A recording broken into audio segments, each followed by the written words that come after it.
Alright, so let's start off with Venetian Spruce. It's easy to recognize even if the name isn't. It's that thick white lead powder biddies used to whack on their face cement thick, something they've been doing since ancient Roman times. Queen Elizabeth I was known for her iconic white makeup. The Venetian Spruce made up of white lead and vinegar and applied to achieve a pale, smooth complexion that signified wealth. The beauty ideals at the time included bright, wide-set eyes, snow white skin, rosy cheeks and lips, and fair hair. Elizabeth I was known to use Spruce to hide her smallpox scars, and Spruce became so commonly used by many fashionable aristocratic women during the era. Yet, the toxic effects of lead absorbed into the skin didn't go unnoticed in that time either. And it's hard to when your skin becomes grayish and shriveled, and your face hair falls out, and your teeth start eroding away. Not subtle. So, because the makeup ate at the skin needed to be hidden more, with more makeup. In addition to Spruce, the beauty regime also included a face wash with eggshells, alum, mercury, and honey. The mercury also eating away at the skin, and the eggshells causing micro abrasions to make that all the easier. In the 1700s, a famous beauty and aristocrat from Ireland died from lead poisoning due to her use of Spruce, or what was called death by vanity. Maria Coventry, Countess of Coventry. Its name is beautiful and has the same cloying sweetness and smell as its poison. Belladonna, aka Deadly Nightshade. This is the patron flower of one of my closest friends, so girl, this is for you. According to the Big Bad Book of Botany, The World's Most Fascinating Flora by Michael Largo, a drop of belladonna's poisonous extracts were historically used by assassins to kill their targets, and by women to dilate their pupils to look more seductive. The roots are the most potent part of the plant, but even one leaf can be fatal when ingested or exposed to. Yet Italian women who called it belladonna used Deadly Nightshade as an eye drop to dilate their pupils, which supposedly made them more attractive, or at least made them look like an anime character. Naturally, some poison in your eyeball can cause visual distortion and sensitivity to light, and if taken systematically can kill you pretty quickly. In the mood for a snack? How about some toxic dust pressurized into a cracker? Arsenic wafers. It's exactly what they were too, so if you didn't pop into your mouth whole, that thing would have the crumbling power of a Nature Valley granola bar. Sold under the brand name Dr. James P. Campbell's Safe Arsenic Wafers. The fact you put the word safe in there, you know, dicey. In the United States and Europe, these were little white chalk wafers that could treat a variety of complexion problems, such as skin tags, moles, freckles, pimples, blemishes, and also advertised to cause pale skin, which was oh so classy. In fact, the consumptive chic, aka dying from deadly disease chic, became an ideal beauty standard during the Victorian era, as victims of tuberculosis would become sickly pale and thin. Rich people saw that on the street and said, oh, I think I might steal that look. However, the way that arsenic worked was by destroying red blood cells, and thanks to the toxicity of arsenic, it could also cause symptoms like damage to the kidney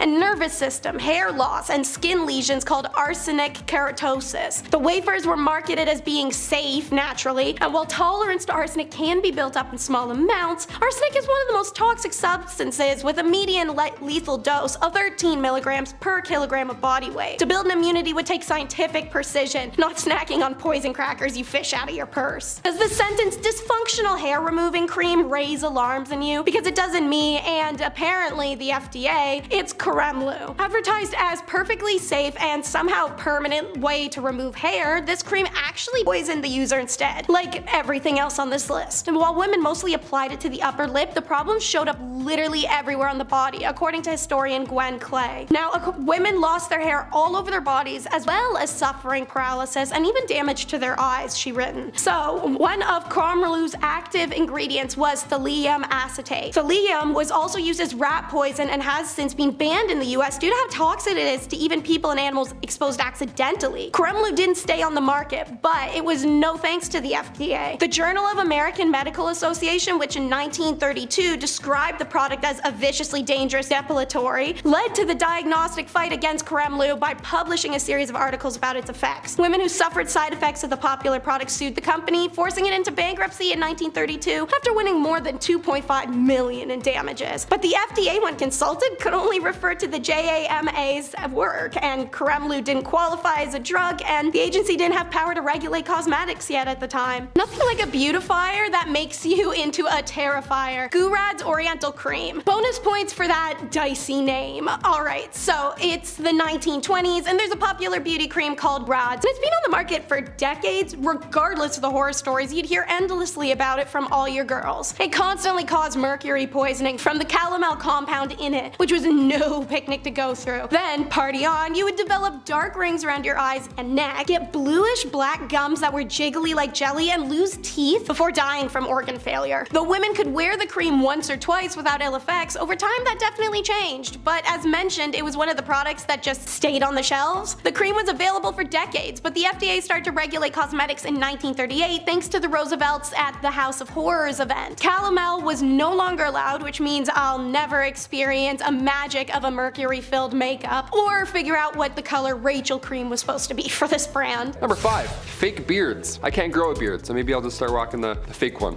You know, like Hatshepsut. Long before Cleopatra, Hatshepsut was the first woman to obtain power as a pharaoh. She was the 6th pharaoh of the 18th dynasty. There were just a few that were women in total, but during her reign back in the mid-1400s BC, following the death of Thutmose II, she was determined on being portrayed as a male. The pharaoh, fake beard, the massive muscles, historians believe that this was all done as an act of politics. After her passing, come 1458 BC, her stepson took the throne, Thutmose III, and he destroyed everything in her name and image. Well, mostly everything. Now we have this bearded pharaoh that we're pretty sure we figured out.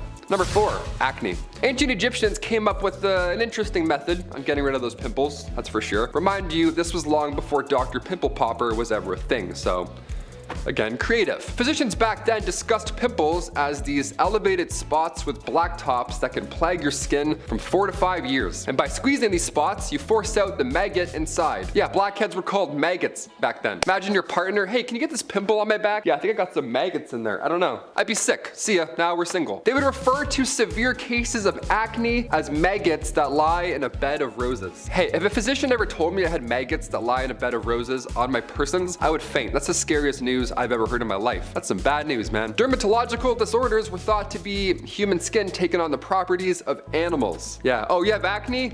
Are you sure you're not turning into a bird? Maybe it's that. Come back next week. Ancient Egyptians would use honey, vinegar, turpentine, and emulsion of bitter almonds, all to get rid of acne, hopefully. Sorry, maggots, not acne, maggots. All to get rid of maggots. I'm gonna go throw up. Number 3, prosthetics. The ancient Egyptians were a culture of firsts, and some of their achievements we still have no idea how they were able to accomplish. Like the pyramids, I couldn't tell you. Could you? Didn't think so. Hit that thumbs up. We're both wrong. We're both learning. It's very likely that some of the first ever prosthetics were used in ancient Egypt. How fascinating. Imagine being the first guy to make a toe, a fake toe. A female mummy who was discovered near Luxor had her death dated somewhere between 950 and 710 BCE. And she was also found with a prosthetic toe made from wood and leather on her person. While this of course is a wonderful cosmetic replacement, and it's no secret that the ancient Egyptians certainly valued aesthetics, it seems as though this prosthetic toe was completely functional and was actually used to help this woman walk. The toe, after it was discovered, had significant signs of wear and tear, which then inspired experts to start a study, look a little further. And they did. So they took participants and tested their gait, both with and without the use of a replicated toe. And in ancient Egypt, the common footwear were sandals, and walking in them would have been next to impossible without a big toe. So it's clear that this prosthetic was very helpful and important to those similar to this Luxor mummy. Not exactly a beauty practice, but I'm sure they also felt a little more confident with that toe. This is also too impressive to exclude. Beauty list. I'm like, yeah, toes are beautiful. Why not? Throw them on. Number 2, henna. I got henna done a few years ago and I totally blanked. I forgot that it lasted longer than like 2 days. I was like, day 4, I'm like, what's going on, man? Is this permanent? While on one hand, pun intended, it is beautiful, ancient Egyptians' use of henna went beyond style and beyond imaging oneself after the gods. See, henna also has cooling effects on the body, and ancient Egypt was quite hot. It was used by ancient Egyptians to color their hair and fingernails in shades of red and orange. Now this exact shade also provided comfort on hot days. Come back with some henna. Kind of nice. It lasts longer than a few days though, just so you know if you want to get henna. It's important to know. That guy did not tell me in Greece. No, he did not. And finally, number 1, deodorant. When it comes to deodorant, today we listen to the Old Spice guy. He's always whistling about something new. But long before he was born, ancient Egyptians used ostrich eggs for deodorant. They made perfumes and oils, this is commonly known, but they were also the first to use any type of a deodorant, like underarm deodorant. It was so impressive. Ostrich eggs mixed with a little fat and tamarisk and tortoise shell and then nuts, mix them all together and bam, there you go. You're ready for date night. Just apply all of that on your body. Another method was a little more yummy than ostrich eggs and nuts. See, Egyptians would also use porridge balls. How creative is that? Flavored porridge rolled up and safely tucked in your underarm right there on your little smelly chicken wing. This morning I had some deodorant just crumble apart when I was applying it. You ever have that happen? Turns to feta cheese cheese all of a sudden, mid-application. Now my bathroom sink looks like a Greek salad. It smells great, but not practical. Might have to go back to the porridge ball method. Who knows? Maybe I have one right now. Maybe that's why I haven't moved this arm the whole time. Who knows? Number 10, the Switchblade Comb. A leather jackets, smacking jukeboxes, and a switchblade knife. Nobody was cooler than the Fonz on Happy Days. Well, maybe your uncle. Everybody has a cool uncle. But something I just think is silly, or something a lot of men probably use today, or at least the super cool guys who have no idea what or who the Fonz is, the Switchblade Comb. Basically, it's the same thing as a switchblade, but instead of a small blade, you got something to comb your hair with. Because when you're a man, you have to look fresh and tough at the same time. Trust me, ladies, it's how we operate. Gotta look tough, gotta look mean, and kick the jukebox. Hey. Number 9, the ball jacuzzi. I don't know about you guys, but there is nothing better than a nice hot tub. I'd like to say I spend a lot of time in hot tubs with cute girls. However, due to my financial situation, most of the hot tubbing that I've done has been at public pools where I shared a hot tub with older Italian and Greek men who I swear were still wearing sweaters. But that was just their hair. Speaking of hair and saggy skin, meet the Tescuzzi, a tiny hot tub for the piscadille and 2 matzo balls. Hey, I understand, your undercarriage has to stay clean, and honestly, I would love one. Chris and I were talking about we want one. We might even share one, who knows? Number 8, the all-in-one. Alright man, this one goes out to us, the manly men, the dads, the sons, the brothers. The men who work all day and night and still have time for their family. I appreciate you and I see you, brother.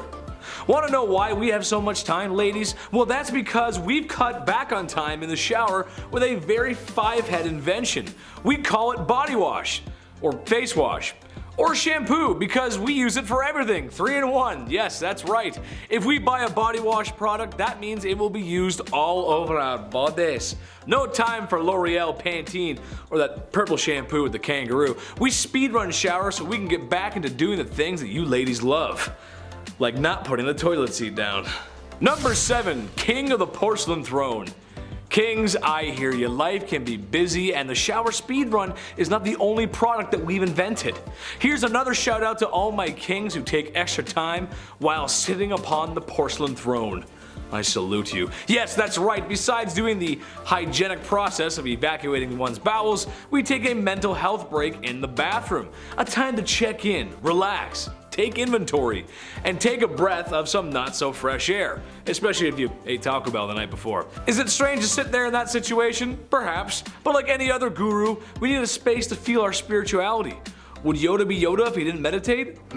Sit on the toilet, I will. Number 6, the beard apron. This is just so smart, and I'm seriously considering buying one because this is the bane of my existence. Sometimes the lumberjack look is too much for me, and the closer I get to looking like Chris Farley, the better. I think I have a great motivational speaker impression. Maybe I'll show you guys one day. We'll see. I don't know. However, when shaving my beard, I have nowhere to go, and it's too cold in the winter to do it outside, so that's why this is so smart. Basically, it's an apron that you post up like a hammock. So when you're shaving down those chiseled cheekbones of yours, all the little hairs fall into the apron. That way your GF can't yell at you because there's no mess to be made.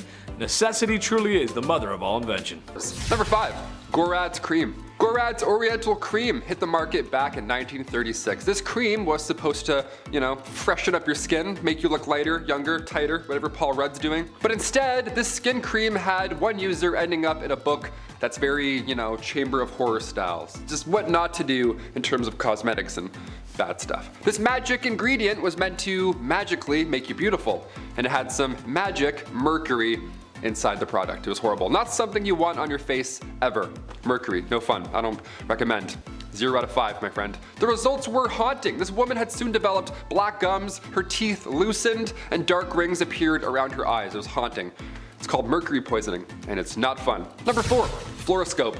A proper measurement of the foot is the first step to a healthier lifestyle. If you're off by half a size in either width or length, you're setting yourself up for future problems. So when x-rays started being used to properly measure up family foot sizes in shoe stores, well, it sounded like an ideal start to an otherwise exhausting process. I worked in a shoe store while I was in school, so I get it, The amount of stinky feet I've had to measure up with that metal cold, really cold metal thing? No thank you. Gross. So in comes this new fluoroscope technology, right? Measure your feet, but make it cool, make it futuristic, right? Make it technological. This began in the 1920s. Everybody used these things. It was completely normal. And by the time the 40s rolled around, scientists were now concerned about the radiation level emitting off these machines, and eventually they too were banned. They're also really intimidating to look at. There's a speedometer on it, like for some reason. It doesn't look like an easy thing. It looks scary. It looks like a saw trap, you know what I mean? Number 3. Thallium. In the late 19th century, something called thallium acetate started to sweep the nation. It was a hair removal method, but originally thallium was prescribed for those who suffered with ringworm. Just in case you got both, here you go. So yeah, now we're getting a little concerned historically. Even so, thallium didn't do anything about said ringworm. That in itself was already a failed product. It made patients' hair fall off. So the ringworm was easier to find. Doesn't actually help the issue, just makes it easier to find, I guess. So I guess that's helpful, I don't know, it's still bad. Eventually thallium was sold by itself as a cream. It's very toxic, it should never touch your skin. This was once rat poison, historically, and then humans were then rubbing it around on their heads casually. That's insane. This was outlawed in the 30s, thankfully, but the fact that this was ever sold in history just baffles me. This whole list baffles me. Number 2. Aqua Tofana. I love this one. Going back to the 1600s for this one. If you're a murderino, you know this one already. It's a good one. Aqua Tofana was a cosmetic that was sold to women back in the early 1600s. It was a cosmetic that also doubled down as a poison. Yeah, some naughty stuff going on here. The origins of said deadly cosmetic that was sold and, responsible for around 600 deaths is pretty wild. Back in 1632, two women, Francesca Lasarda and Tapiana D'Amato, they both created this poison so that when their husbands kissed them on the cheek, they would then be poisoned from the cream that they put on, right? This was a time where women were treated horribly, right? Like even worse than now, you know what I mean?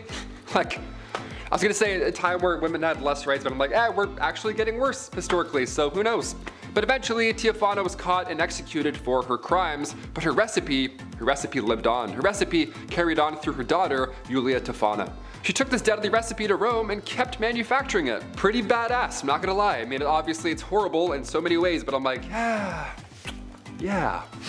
That's pretty smart, I think. Like if she was a villain in a Sherlock Holmes movie, we'd love her. You know what I mean? Inside this cursed cosmetic was arsenic, lead, and belladonna. Colorless, tasteless, and one of the deadliest. And finally, number 1, Vita Radium Suppositories.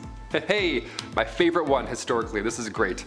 With guaranteed real radium, there we go, just in case you got that fake stuff, this is the real good stuff. The Home Products Company of Denver, Colorado came out with these suppositories, back in 1930. And the way that they marketed these things is so funny, and I have to end the list on it. It's one of my favorites ever. The company reaches out and says, "Weak, discouraged men. If you are showing signs of slowing up in your actions and duties, perhaps if you have begun to lose your charm, your personality, your normal manly attitude, then certainly you want to stage a comeback. The man who has lost these precious attributes of youth knows how to appreciate their value. He realizes that happiness depends on his ability to perform the duties of a real man. Sweet, glorious pleasures of life. Nature intended that you should enjoy them. Now is the time to act." And then these real men put radiated suppositories up their real. How funny is that? They're like, "Are you a man? Yeah. Do you want to get back to business? Yeah. All right. Bend over." It's so stupid. This is so dangerous also, obviously, but it's so funny that they're so aggressive with this ad. The initial goal here was to, of course, feel better and, feel like a real manly man again. But instead of waking up feeling refreshed, users eventually stopped waking up altogether. Number 10, no lice. In elementary school when they would check everyone for lice and one poor sucker had to get their head shaved and walk around as that bald kid for a month and would probably get bullied? Well, that ain't gonna happen back in ancient Egypt because everyone shaved their heads to avoid lice back then, and priests would shave their whole bodies, just like Michael Phelps. Instead of having actual hair of their own, they would wear wigs. Wigs sometimes made of human hair. That honestly was a lot better in that harsh desert sun. Lice and other little pests like that, like fleas, were not wanted. And yeah, they still aren't, but it led to some honestly interesting solutions. For example, a warm potion of date meal and water was believed to drive away fleas and lice. They would use cat's fat to keep away mice, I made a rhyme, and one that probably actually did something was when they used a solution of natron, water, and salt in their humble abodes to eliminate and repel fleas. Number 9. Ancient sunscreen. As soon as summer comes around, game over. I burn so easily. That's why I'm a fan of winter. I don't have to keep applying sunscreen to my face all day, all night. And feel like I'm about to faint, obviously. Canada gets quite hot. But how did Egyptians beat the heat in ancient times? What was their trick? They didn't have banana breeze, SPF 90, whatever the hell it is. Ancient Egyptians valued their skin as a symbol of beauty, right? You think your morning skincare routine requires a lot of work? Think again, Laura. Their routine was written on tomb walls and scrolls. Rice bran containing UV absorbing gamma oryzanol was used to block the sun off. Yeah, it was that hard. Jasmine as well helped repair sun damage. And ancient Greeks as well, they used olive oil as sunscreen as well as ancient Egyptians, which as far as UV protection goes, it did absolutely nothing. You'd be burnt and extremely dehydrated, but also you'd have some nice tan lines and you wouldn't be as pale as me, so it wasn't all bad. Number 8, the finest of cosmetics. The cosmetics of ancient Egypt were not just for looking good, they were for feeling good too. Like on the inside. Now, as such, those professionals who made the stuff took it pretty seriously. Not just because of a passion for the art, but also because they'd be judged pretty damn harshly if they did a bad job. If they sucked, it would mean having the whole neighborhood give you a bad reputation. And in the cosmetics business, just like show business, it's all about that reputation. It would also mean some harsh judgment from the big boys upstairs, meaning the gods when you met the afterlife. So yeah, they wanted to do a good job, and to meet that end they would try and use the finest of ingredients, as they should when people have to put this stuff on their skins and right next to their eyes and stuff. Number 7, deodorant. Before the Old Spice guy was born, what did people even do to smell good? What happened? Deodorant was actually first introduced to the public back in the late 1800s. It was called Mum. It was a cream that used zinc oxide. It was stored in a metal container, nothing like Speed Stick at all. It wasn't discreet or anything. It was bad. But ancient Egyptians, even worse. They had to use ostrich eggs when it came to smelling good in the pits. They made perfumes as well and were among the first to use any type of deodorant, so that's a pretty good start. Thank you. Thank you so much, ancient Egyptians. Hence the ostrich egg factor. They had to start somewhere. They mixed a little fat, tamarisk, tortoise shell, and then nuts, and bam, there you go. You're ready for the day. Just pop it on. Another method was a little more yummy than the ostrich eggs and nuts method. Egyptians would use porridge balls. Yeah, flavored porridge rolled up and securely tucked under your arms. Honestly, that seems like a better alternative. Sometimes when you put antiperspirants like deodorant on, it gets like it all crumbles apart. It's like feta cheese all of a sudden. You're like, what happened to this stick? I would rather have porridge balls than just call it a day. Boom. Number 6, get this man a Tic Tac or something. Just like I use mints to cure my nasty tea breath, which I argue is worse than coffee breath, the ancient Egyptians used breath mints to keep things fresh. Honestly, they actually sound kinda good. Frankincense, cinnamon, melon, pine seeds, and cashews put together, ground up, and bound together in candy using honey. Just heat that bad boy over the fire and let it cool, and boom, breath mints. I like it.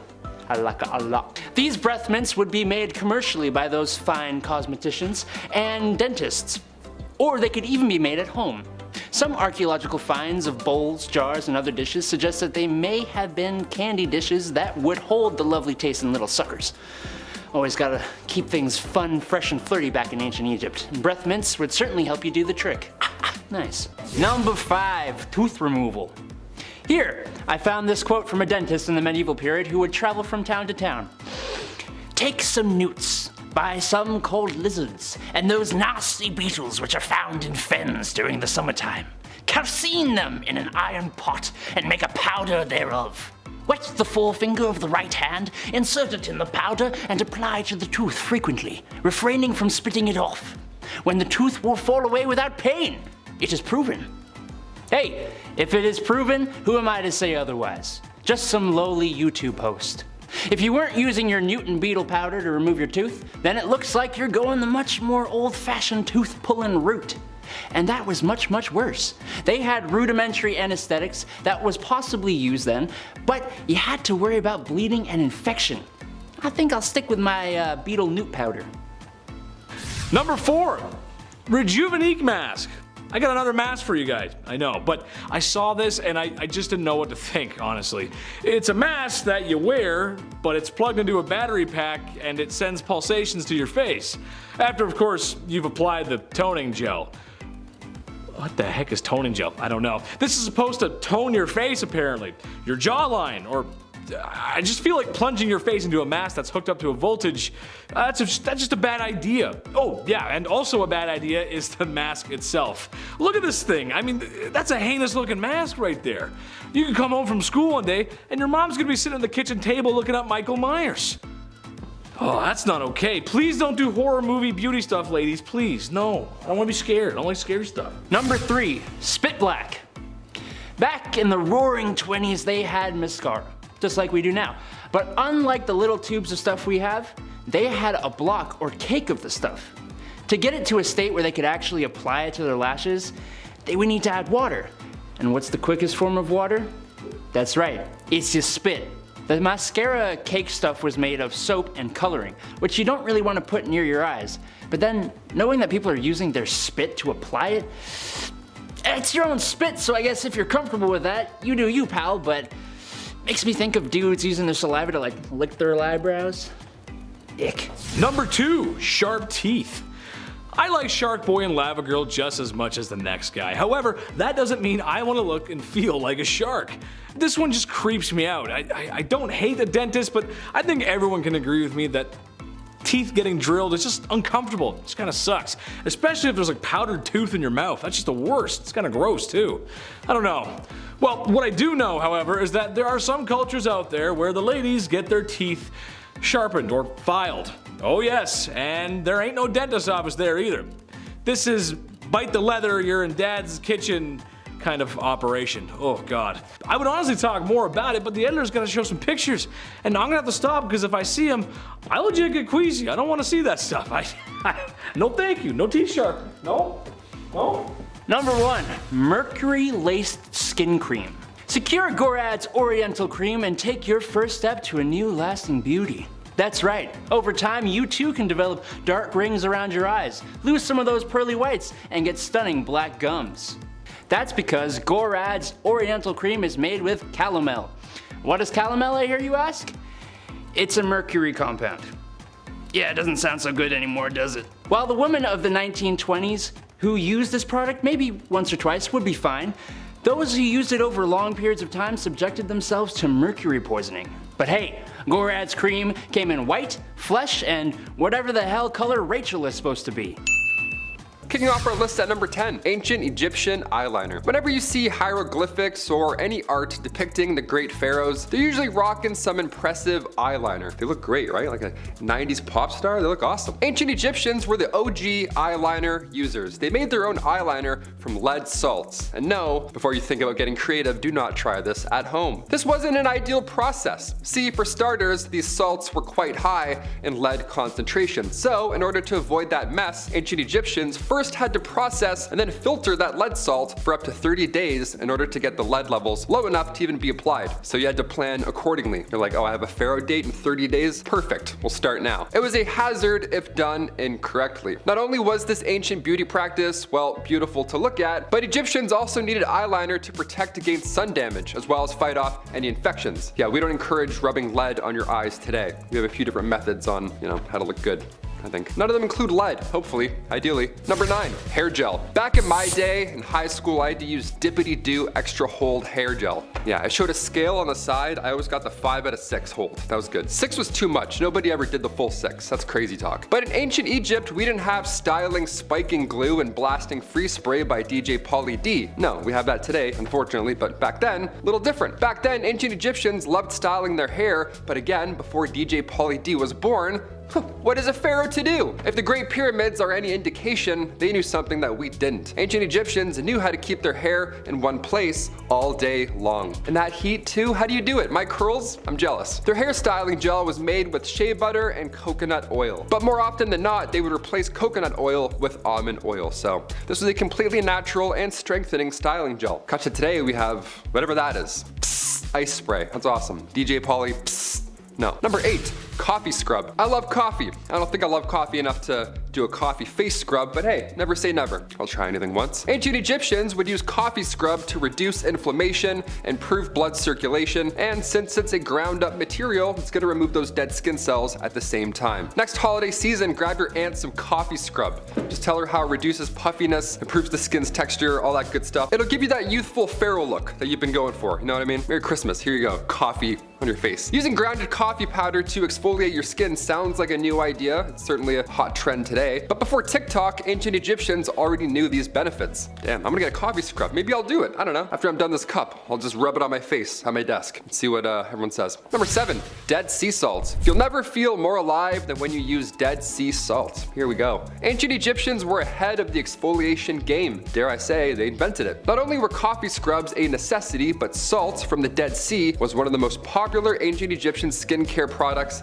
ever. We traveled far and wide for this one. Salt collected from the Dead Sea was used to exfoliate dead skin cells, and it was so well known at this point that rumor has it, Cleopatra herself would travel all the way to the Dead Sea from Egypt just to take a bath. Yeah, let's be honest, after this point, we'd all love a rejuvenating Dead Sea float. That sounds way better than what I've got at home. Well, bathtub, I can't even fit in this thing. Dead Sea sounds way better. I once left a house party early to go have a bath. Swear to God. York University. Dipped at like 10 o'clock. I was like, I'm cold. I'm not doing this. 40-minute walk. Worth it. Leave your friends for a bath. Do it. Number 6. Wax cones. Head cones, also known as perfume cones, were used in ancient Egypt. You've probably seen them in a thumbnail here at some point. The art depicting head cones is quite unique looking. It's like a pharaoh with a triangle on their head. You're like, what's happening there? What is this? Is like Illuminati? What is this? Long before Pantene Pro V, when it came to head cleanliness, these triangular wax cones were here to save the day. And they looked pretty fun to use. I don't know. They would just sit on top of your head. You didn't need to mix anything with lead for 30 days or bran or anything like that. You didn't need to put any organs in jars. Just a wax cone atop of your head. Easy. Back in 2019, experts found archaeological evidence that they were in fact used. So yeah, not just a glyph. Real life history. So I have to bring this up. Men and women alike would wear this cone, and your body heat would slowly melt the wax cone down and through your hair. The cone itself was made of oils, fat, resin. It would be placed on their wig or directly onto your head, and it would keep melting and refreshing all day long. It's like a little candle almost. A nice little human candle. Nice little Egyptian man candle. As fascinating as ancient Egyptian culture is, I don't think anybody misses wax cones. It's a little easier nowadays. I'm too tall too. I can't have a wax cone. Are you kidding me? It would hit this mic. No way. Number 5, rationing legs. World War II was a war fought everywhere, and that includes at home. Go ahead and ask your grandparents what it was like. It was only a nickel for a bus ticket, and the movies had newsreels. Yes, it's 3 o'clock and I'm ready for dinner. See, that's what they say. Go ahead and ask them, they'll tell you. Well, okay, Grandma, but on a serious note, people had to ration food for the war effort. They also had to ration other goods that you might not expect, like ladies' nylon stockings. In Britain, nylon stockings were all the rage, but the materials for such were needed for the war effort. So the Gravy Browning Company came up with a bright idea: just paint your stockings on. Some women actually did this, and sometimes would even draw on the seam with an eyebrow pencil just to make it look like the real thing. Ooh. However, I just cannot see this being a great idea. I mean, it rains a lot in Britain. Would it not just wash off? What if I get sweaty running for my bus because I'm late for work? Yup, this is another one I'm just gonna have to pass up on. I'm sure the paint was 100% safe for body application as well. It probably wasn't. Number 4, bad hair days. Alright, this one is generalizing, but hear me out. When was the last time you thought about haircuts in the past? Yeah, see, you don't. That's because they belong in the past. I'm talking about popular hairstyles from the 1950s to 2000s, because honestly, there was a lot of them. And honestly, what were we thinking? We are a species that has left our own planet through science and technology.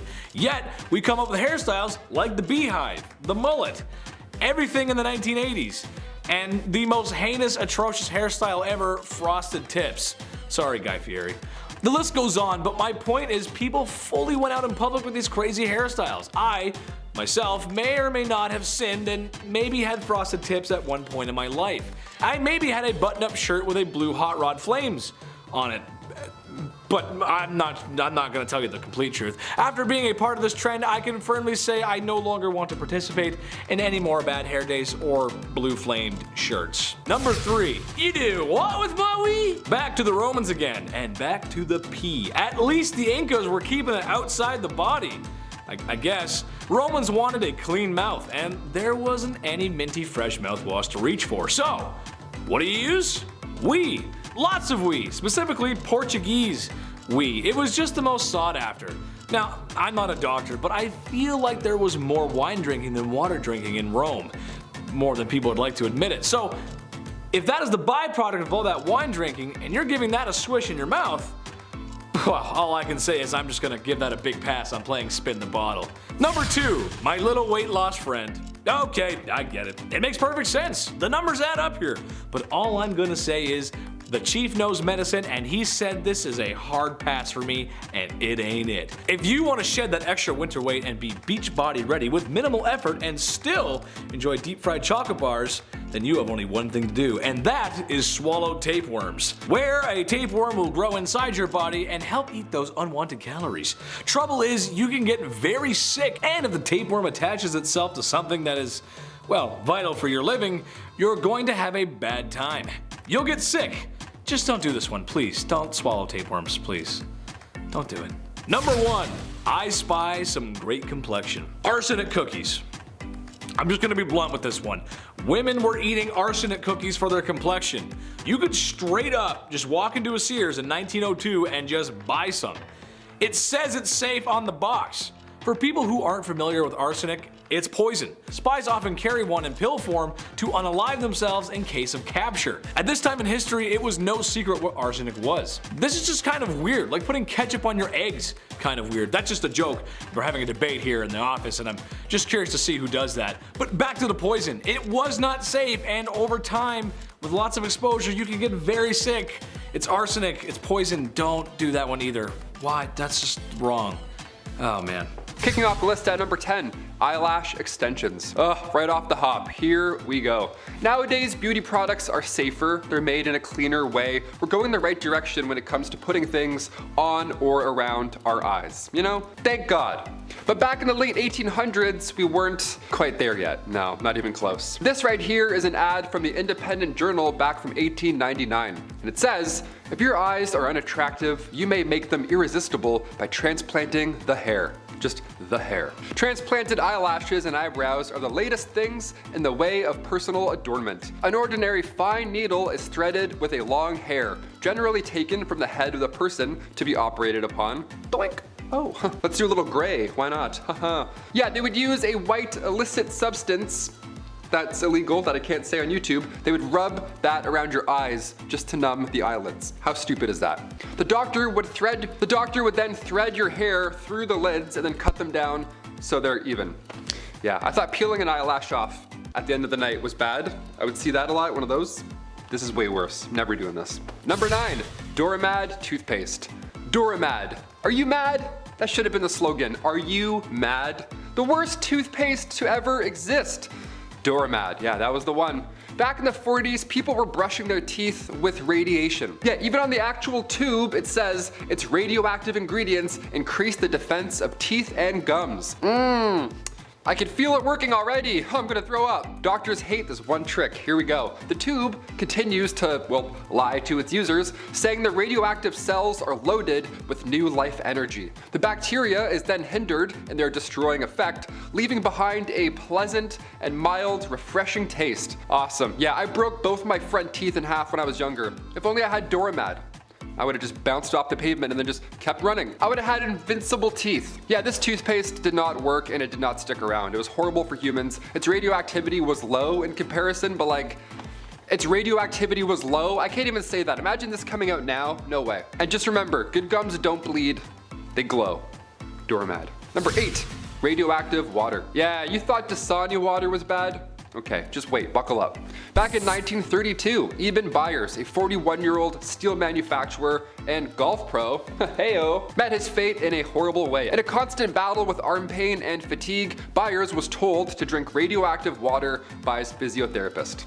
And he was like, okay, you bet. Physiotherapist, anything you say, doctor. He said that drinking this product would help with the golfer's arm pain and fatigue. Magically, okay. Each of these bottles contained 1 microgram of radium and 1 microgram of islothorium. Yeah, the guy would drink radiation after every meal and subsequently lost weight, but sadly, he also developed bone necrosis in his jaw. Yeah, Dasani doesn't sound too bad now, does it? Number 7, Thoradia. If somebody told you that your face was glowing back in the late 30s, that would be the highest compliment. Now, it's got a little Edward Cullen vampire vibes. Little different now, but still nice. Thoradia was a beauty product company that made radioactive creams, powders, lipsticks, anything to get your glowy glam on, they made. And they made it in a horrible way. They made thorium and radium lead products to tone facial tissues and remove wrinkles. How insane does that sound coming out of my mouth? Look at cosmetic companies now. Imagine Thoradia just dropping on shelves casually. The product was doing so well that it circulated in Italy, Portugal, Romania, Egypt, Belgium, France, you name it, it was all over the world. It wasn't until 1937 until the French government caught on to these horrible side effects, thank God, and then they pulled it from shelves. Imagine seeing a friend and they're literally glowing, vampire for sure, or radiation. Number 6, the tricho system. I was talking about plucking my unibrow the other day. I was really going in on that, so we had to throw this one in.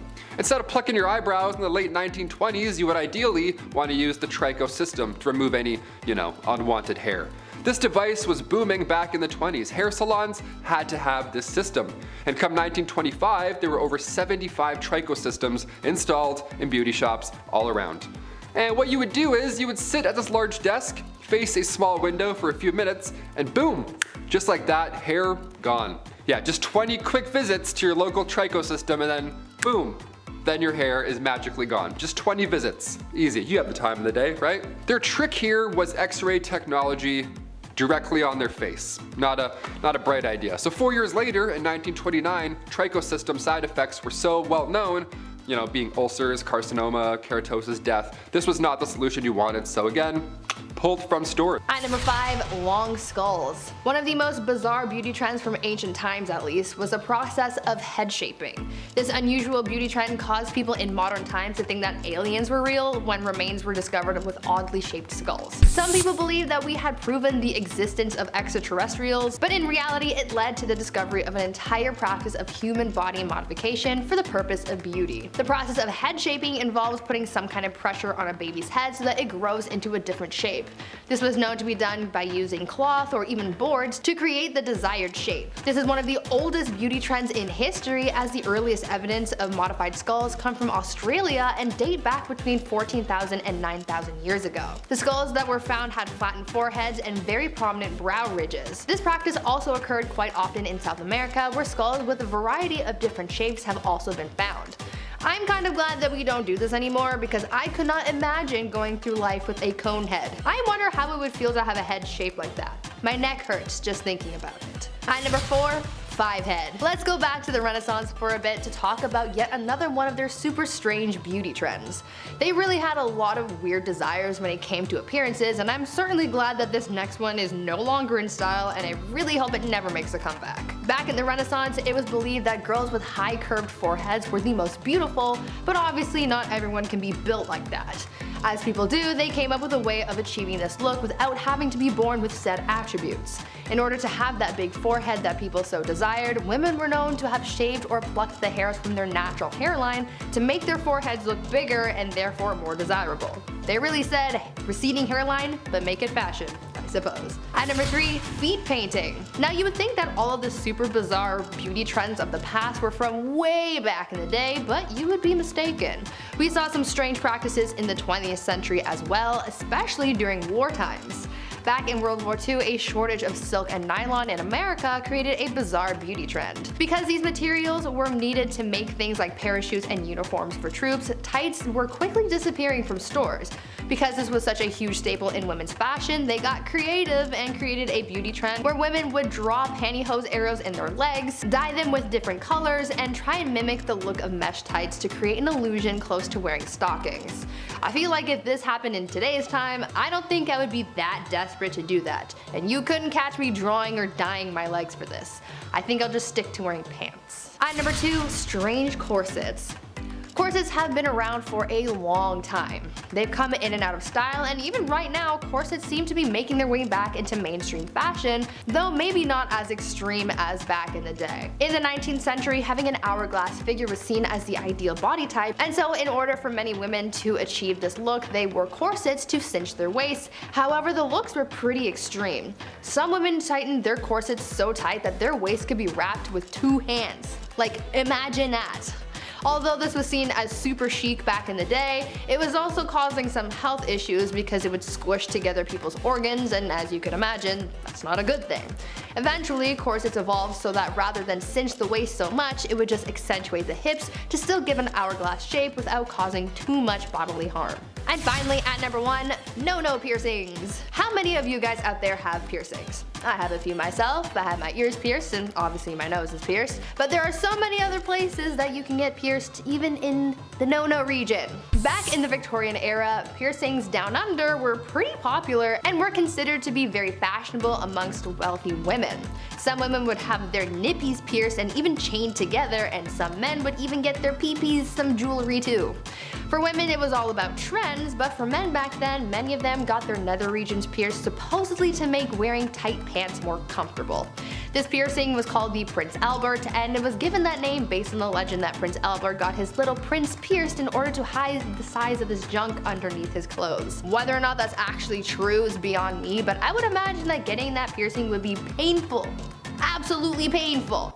But remember, in the wise words of Beyonce, pretty hurts. Oh boy, was she right. Number 10, long neck. Look, this one probably isn't a surprise to anyone. There must be like 20 documentaries on the subject alone, but today we're talking about the long-necked women found in some African cultures. In a nutshell, you pile on gold rings around your wife's neck until she's impersonating a totally winnable ring toss game at the county fair. The end result is a neck that's long just as the day is long. Pretty long. And in these cultures, this is considered very beautiful. Now, who am I to judge? I can't. However, as a lawyer, doctor, detective, and fireman here at Bumblebee, I'm gonna not recommend the giraffe look. While at first glance it may look like the neck is being stretched, it's really the shoulders that are being dropped forcibly by having so many rings piled up on your neck. That's not healthy for you. Anyone in the comment section that has played contact sport will tell you that dropping your shoulders like that is not good. I like my thick neck the way it is, thank you very much. Number 9, lead cosmetics. Did anyone know we still sort of do this today? Are we insane? Lead has been used in makeup for an extremely long time. It was found in cosmetics back in classical antiquity, so that's as far back as the 8th century BC. In the 18th century though, women would mix lead with vinegar to make themselves look more and more pale, which was a beauty standard back in the day. Gotta love looking like you never see the sun. Now, while the white lead that was used wasn't easily absorbed through the skin, the mixture of white lead with other chemicals and ingredients to create makeup and other products did indeed cause lead poisoning. And even though people knew this, they continued to keep on using it? Number 8, jiggle machines. Oh, the great effort people will go to not make any effort. The self-exercisers or vibration machines were a popular fad back in the 1950s and 60s. The idea? Lose weight fast and easy with the help of modern science and machines. Trouble is, they don't really work at all. In a way, it's pretty similar to the snake oil men of the past. A common issue, a weird solution, and then a great marketing, well, that would make for a fad. Someone had to just make bank on it, I know they did. I mean, I get the appeal. I do. I wish I could be a 1950s housewife with a vibration machine, so I could be beach ready. But being a 1950s housewife means I'm so busy. But with a belt machine, it means I can keep my hands free, so I can reach for my favorite brand of menthol cigarettes and my third morning martini. Boy, I sure love this modern world. Wow. Number 7, ear scoops. When I think of all the things I use a scoop for, I think of ice cream and sugar for my tea. Well, now I'm going to be thinking about how people in the Viking era, all the way to the later post-Tudor times, used to scoop out their own earwax. Yes, an ear scoop was a tiny little brass or copper spoon with a twisted handle that went to a point. The spoon part was used for scooping, while the pointed end was used for pooping. No, I just wanted to say that. It was actually used for cleaning the fingernails of dirt. Thanks, ear scoops. Now I'm never going to look at a spoon the same way again. Number 6, hangover mask. Okay, picture this. It's 1946. WW2 is over. Life's getting back to normal. You live in a major city, so you decide to take a night on the town with your friends. Well, one too many Manhattans later, and, well, you're not even sure if you're still on the island of Manhattan. You have what the drinkers of the world call a hangover. Let me know in the comments without too much grim detail about your worst hangover. What was your poison of choice? I'm curious. Many men and ladies have found themselves in bad places in the morning after so many drinks, only if there was something to cure said hangover. Well, ladies, you're in luck. The hangover mask aims to cure that. It's basically just a mask with plastic ice cubes. However, I'm gonna get a little personal and say that every hangover I've ever had, I didn't need a face mask. I needed some water and a bucket since the bathroom was too far away. I don't know why would your face need to be cold? I don't really understand that part. I don't know. Number 5, corsets. I can't even imagine how hard it was to wear one of these. Like, I have no chest. I'm just a diving board. And already, this is a nightmare. I can't even imagine. The Victorian corset, okay.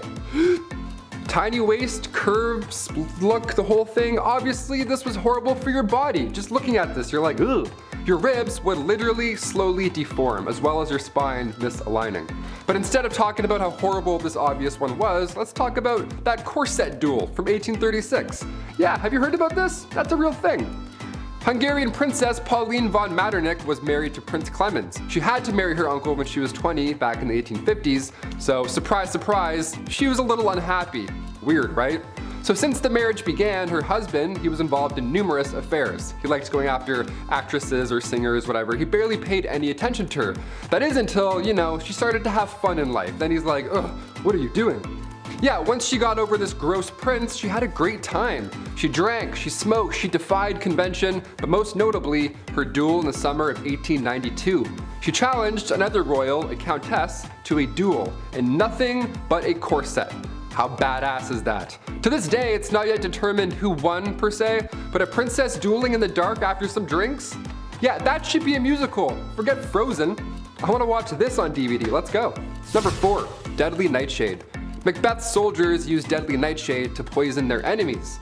And during the Victorian age, women would apply nightshade to their eyes, just so they look nice.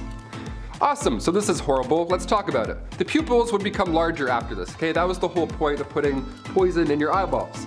The thing that makes deadly nightshade so commonly known is the sweetness of the berries. Have you ever been outside and you see a berry and like 30% of you really wants to eat that berry?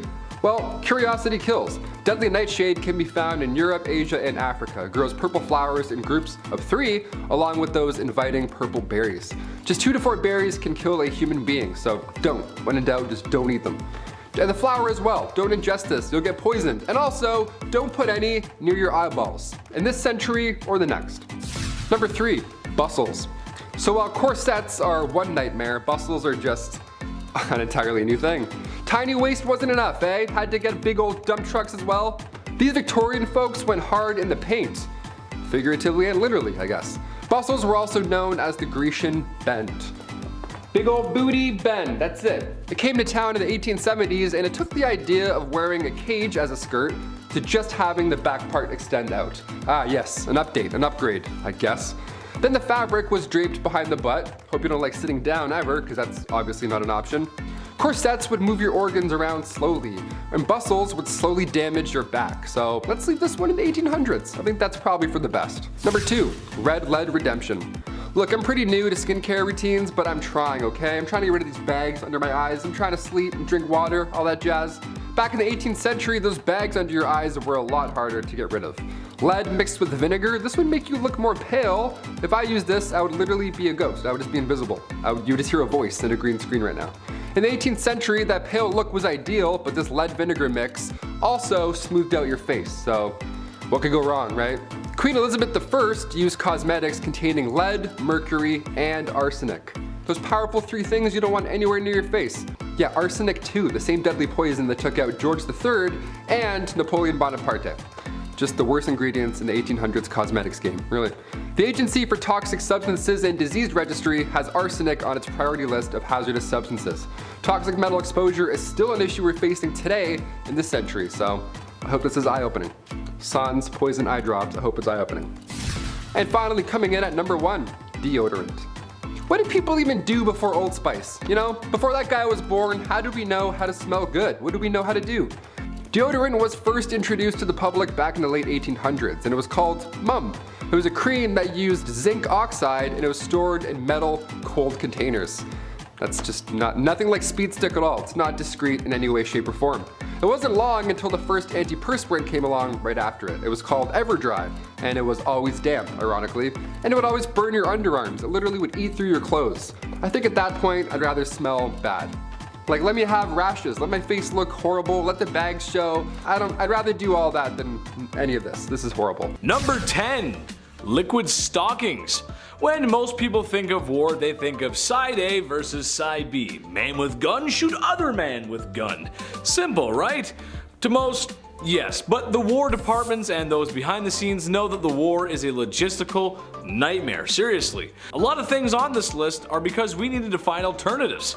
Millions of resources were pooled together to defeat the tyranny of fascism in World War II.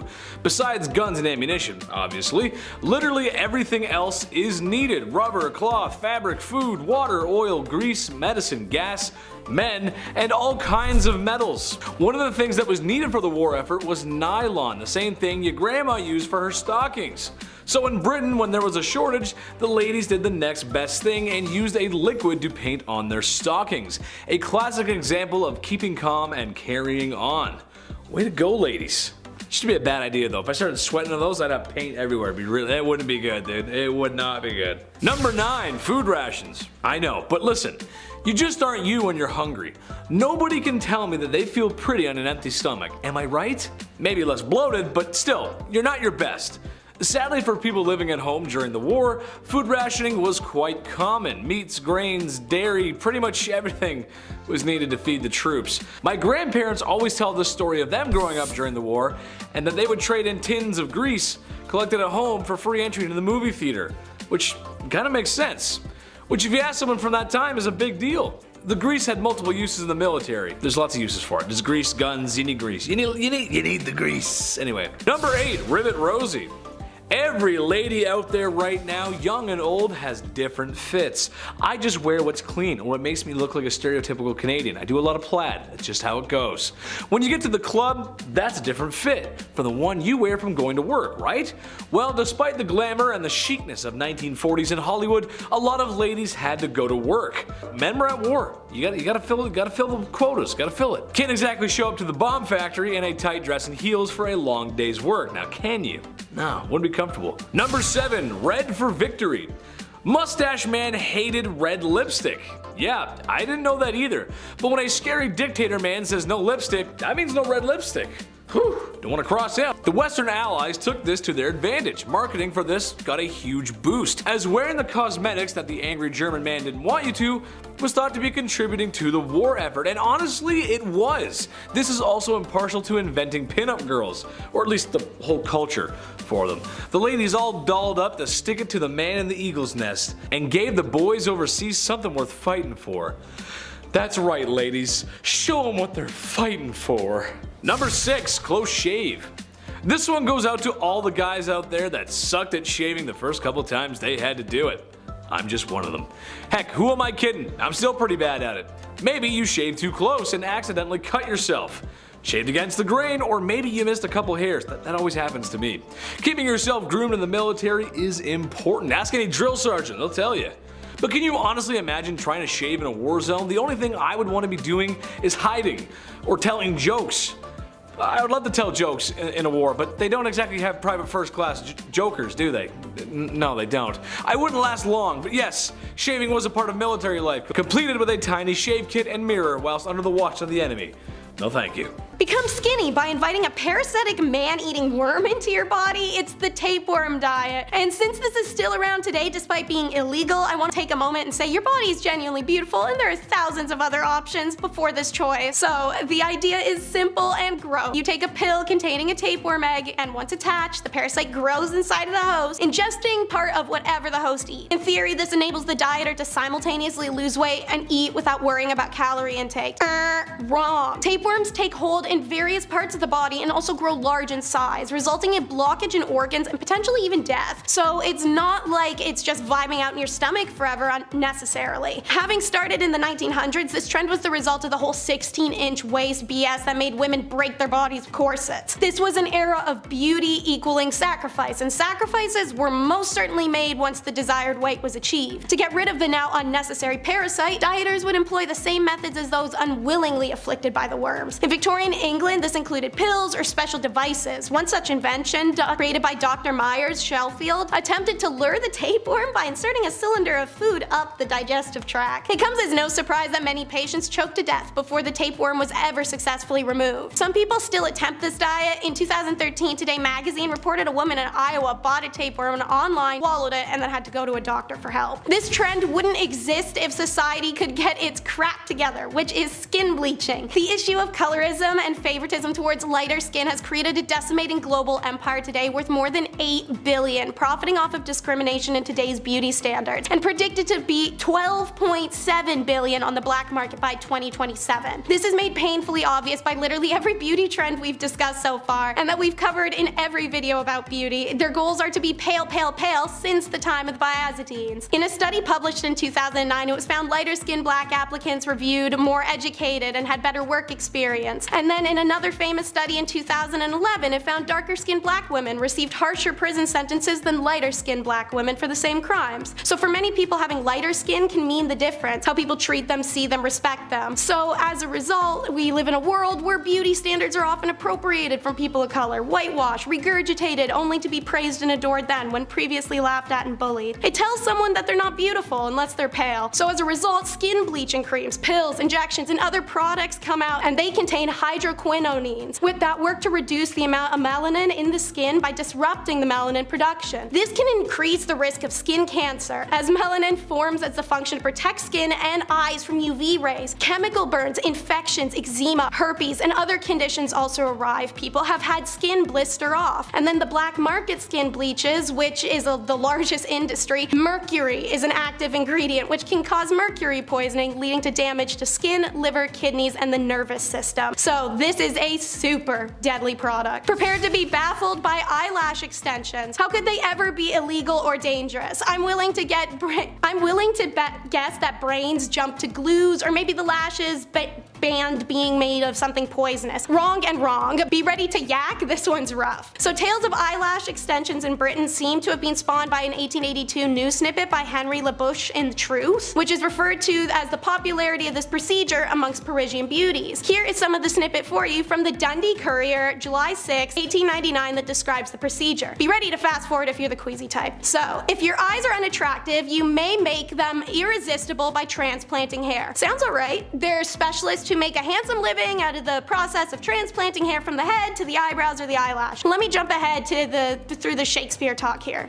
Okay. An ordinary fine needle is threaded with a long hair genuinely taken from the head of the person being operated on. The lower border of the eyelid is then thoroughly cleaned, and in order for the process to be as painless as possible, rubbed with a solution of cocoa, not the hot chocolate one, the white one. The operator then, by a few skillful touches, runs his needle through the extreme edges of the eyelid, in and out along the edge of the eye, leaving hair threads in loops of carefully graduated length. Most of the hairs have been transplanted, take root and grow, but a few fall out. I've hated every second of that, so let's just move on. Yeah, psych guys, I'm gonna actually talk about more eye getting poked. So this is Lash Lure, a new and improved lash dye that would stop you from putting mascara on every day. Take my money. First manufactured in 1933, it was a beauty salon exclusive and bragged of it leaving you with a radiant personality. The first adverse after effect was reported literally July that year. Severe dermatitis of the eyelids surrounding the skin and edema that almost began immediately after dyeing the eyelashes with the Lash Lure product. Complete relief only occurred after they removed all her eyelashes. 4 months later, 4 new cases of adverse side effects with Lash Lure that included vesicular eruption and marked edema, as well as choroidea.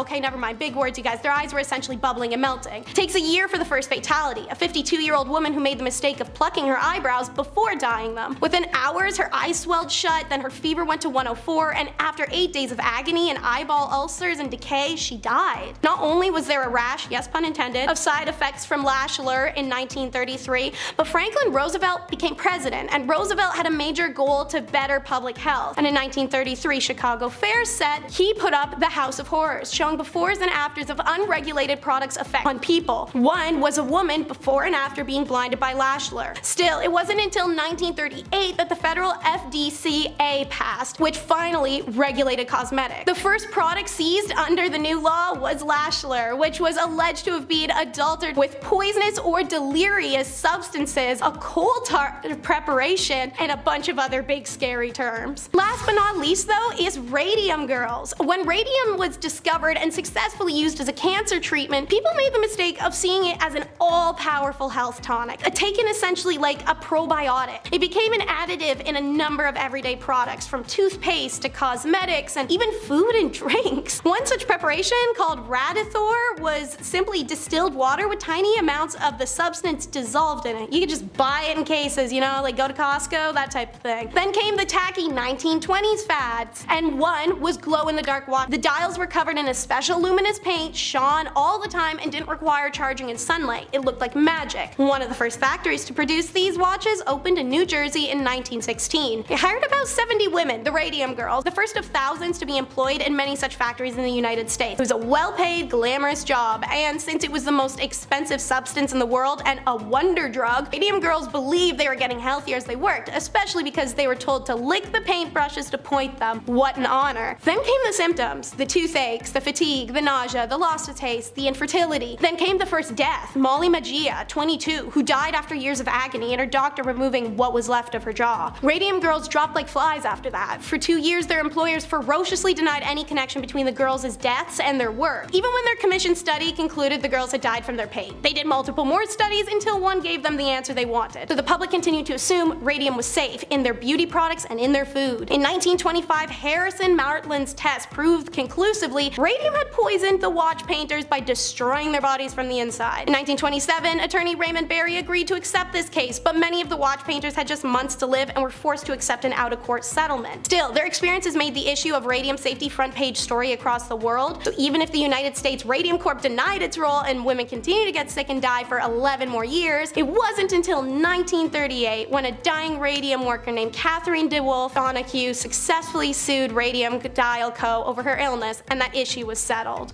Number 10. Wash your hands. No, seriously, go wash your hands right now. When was the last time you washed those filthy mitts? Go wash your hands. Washing your hands is super important, especially these days.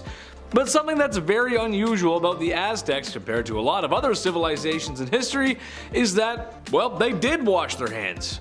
Oh, and you have no idea how happy that makes me. No more shall I have to think about people shaking hands after using the bathroom with no toilet paper. That's disgusting. Or scooping food onto a plate with their bare, dirty hands and sharing that food with the rest of their families. Yes, the Aztecs like to wash their hands before and after a meal, which is just the way it should be. I hate having grimy hands. You know, I talked to the chief today, and you know what he said? That's it. That's actually it. Yeah, we like that. That's it. Number 9. Aztec Barbershop. It must have been quite the sight for Spanish conquistadors to land upon the shores of North America and then come to bear witness the Aztec civilization in all its glory. Something noticed by the curious Europeans was that the Aztecs had what looked like a barbershop for men. After all, a healthy scalp is a happy one. Even more interesting than that, however, is women were dyeing their hair with a green herb that I'm not even going to begin to pronounce. It was just too hard. It was a lot of X's and T's. I couldn't do it. Which produced a purple shine to their hair. Some women even shaved their hair off, while older women, like mothers, had longer hair. Man, it's almost as if a beautiful civilization was starting to flourish. Well, I'm sure nothing bad ever happens to the Aztecs, right? Number 8. My heroes. Let me create a scenario for you. I like creating scenarios. Let me create a scenario for you. You're on the way to a certain event that is very important in the big city. Maybe it's a new job, a new summer fling, or something that requires dry pants. But now your stomach is acting up. It's big angy. Your stomach's making sounds that are becoming more audible, and you can feel soon you will require a bathroom. But you hold it in. I can make it past this event and then go, you say to yourself. No problem. But now you've got cramps, sweats, and you're getting anxious as you know that DEFCON 1 is approaching. You now have to make a decision to make a rush to find a bathroom, or be late for your event, or take a gamble with your underwear and dignity. Yes, that is a feeling I know all too well, but perhaps I should have been living in the Aztec Empire, as they had public washrooms all over the city. That's just awesome. Oh, a sweet relief. As if that weren't the most unusual, they also had citizens cleaning the streets, which is pretty unusual for the time. Yes, cleanliness was very important to the Aztecs, and honestly, I think there should be public toilets on every street corner. Please, sometimes I gotta go. Number 7. Thirsty. After a trip to the public washrooms, you may need a drink of water to rehydrate yourself. I mean, come on. I know I could use some hydration after that. Sometimes it gets really sweaty in there. Well, it's a good thing that the Aztec cities had canals, and not just the kind of canals a small Italian gentleman drives a boat through on Valentine's Day, but canals that handled both transportation and irrigation. Aztecs knew just how important water was for life, but perhaps most unusual about the Aztecs is their night soil collectors, which honestly sounds like it's hiding something just in that name. Night soil. Basically, they were beta garbage collectors who used canoes to transport this night soil to farms for fertilizer. And yes, night soil is exactly what you think it is. Poop! But it's unusual for a civilization to be so conscious of where their waste goes. Don't believe me? Well, how about this summer we all get together, we all go up to New York City and take a dip in the Hudson River. Yeah, not many takers, didn't think so. They were doing their best with what they had. And if women don't find you handsome, they should at least find you handy. You know what I'm saying? Number 6, ye olde dentistry. Look, every time I find a decent dentistry fact, I slap that bad boy in here like a D-based infomercial host with a surprisingly effective kitchen gadget. You're gonna love my nuts. Remember that guy? This is just one of those facts. Do I have a fear of the dentist? No. No, I don't, because my dentist is nice and has all the modern amenities to make me feel at ease. A comfy chair, laughing gas, and putting Peppa Pig on the TV because I'm a big baby. Goo goo gaga. However, no amount of any of those things I mentioned can prepare you for the dentistry before the year 1900. It was crude to say the least, but hygiene is hygiene, and you gotta keep that mouth fresh and clean. Tooth infections were fixed with rubbing charcoal in the affected area, and if that wasn't enough, a super safe mixture of snake venom and vinegar was used. What? Okay. Who was the first guy that discovered snake venom had such healing properties? Probably the same weirdo who first milked a cow, if I had to guess. Aztec dentistry included fillings and tooth removal as well. Also, ladies of the evening dyeing their teeth distinct colors, so then you know, if you know. You know? Look at my red teeth, boys. Number 5, bacon products. Who doesn't love bacon, right? Bacon is delicious. Bacon is a delicious meat that can be enjoyed for breakfast, lunch, or dinner. Personally, there was nothing like waking up on a Saturday morning as a kid to play some GameCube and eat bacon and eggs, my favorite. I was a tubby kid and I was easy to impress. However, while bacon may not be the king of the breakfast table, it is the bootleg flavor of fragrance and the non-food market. It seems every time there's a store, gift shop, or novelties being sold, a bacon-flavored, scented, or themed product is there for men. And it's not far behind. Because yes, we are tough and rugged, and we eat meat because we're cowboys. So that also means we want breath mints that are artificially bacon flavored, right? No, we don't. They taste horrible. It's awful. No one wants that. Nobody wants that. Number 4, bath bomb. Call it genius marketing, crazy society, or people wasting money, but a lot of hygiene beauty products that women purchase, men do too. They just gotta repackage it and inject it with 300 cc's of testosterone because men.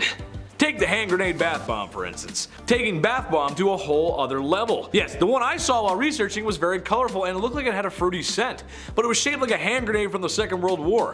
No way an adult man would fall for that, right? Pfft, no! Chris, you see my rubber ducky? Number 3, the man bun. Honestly, I don't mind this trend. I actually think it looks good. Certainly better than the mullets of the 90s. There's no way you can tell me mullets look better than man buns. You just can't. The man buns are actually somewhat organized, especially if dudes grow them out and maintain them. However, what is strange to me is the man bun add-on. Yeah, it's like a man bun extension. You just like a clip-on. Basically, look like the guy who plays Wonderwall at every party for the low price of $19.99. I can't be dissing too much though, because I wore a clip-on tie till the 9th grade. But the girls thought I was cute. I think so. Number 2, gendered products. Another broad stroke here, but when things get placed into categories, there's always 2 colors that get used. Pink for girls, blue for boys. While I'm not sure whether colors are actually masculine or feminine themselves, it has been hardwired into most of us, that's just how it goes. Anything plastered in blue or male-like imagery, it's what's meant for men. I, however, as a kid had an absolute 5-head play. To protect my valuables from thieves and villains in the night, I always chose something that was girl themed, pink, or something a boy wouldn't pick, as I thought if presented with my stolen items, I could always identify them since only a boy would choose girly stuff. From my Nintendo DS to my notebooks and honestly everything in between. Hot pink was in, and Chetty made it work. I thought the plan was foolproof. I never really thought though what would happen if a girl took my stuff though. I didn't really think that wouldn't work for that, would it? No, it wouldn't. Number 1, wine in a can. This one is just so silly to me, and for any wine connoisseurs out there, take this with a grain of salt. I'm no sommelier, but I enjoyed the odd glass of wine, even if it comes from a box. I always thought the wine glass was elegant, higher class, but that doesn't mean you have to be higher class to drink it, or be less masculine. Well, now there's wine in a can for men, because we can't have flimsy glasses. We'll break those glasses because we're so strong. Oh yeah. I just can't imagine wine in a can tasting good. It has to be worse than wine in a box, right? Let me know in the comments, guys. I'm curious. What do you like to drink? Let Chetty know. I'm curious. I'd love to hear. Kicking off the list at number 10, skincare routines. For a long time now, having pale skin in Europe meant that you were among the wealthy, because in the 17th and 18th century, this suggested you could enjoy the indoors. You didn't get sunburns working outside all day, aka wealth. Keep in mind, this was long before sunscreen was ever even a thing, so at the time, the best thing to wash your face with was something called chemical wash. That was a mighty wash. This thing packed a punch, that's for sure. This wash would ideally get rid of sunburns, pimples, ringworms, smallpox, scurf, or morphew. I don't even know what scurf is, but it sounds awful. I don't want it. And your skin afterwards would be pale and literally glowing. Thing is, all these foundations were made with old-timey, horrible, poisonous recipes. One of these facial creams, I swear, I'm not making it up, was literally this. Steep the lead in a pot of vinegar and rest it in a bed of horse manure for at least 3 weeks. What? I'm trying to get rid of bags under my eyes. How am I supposed to steep lead? What am I, Walter White? I don't know how to steep lead. I can barely steep tea, let alone lead. Moving on, I'm upset. Number 9, natural or painted. Today the internet is full of makeup tutorials in every corner. Doesn't matter what style you're looking for, help is now available. You can learn how to draw on eyebrows while listening to a true crime story. You know what I'm saying? It's perfect. The makeup game is crazy, but back in the 1800s, you only had 2 looks to choose from, really. You had the painted look or the natural look. Natural was light on the makeup, more of a paste look than anything, almost like you're a Victorian painting, you know? One of those. But to achieve the lighter look, Europeans would use actual paint, like paint.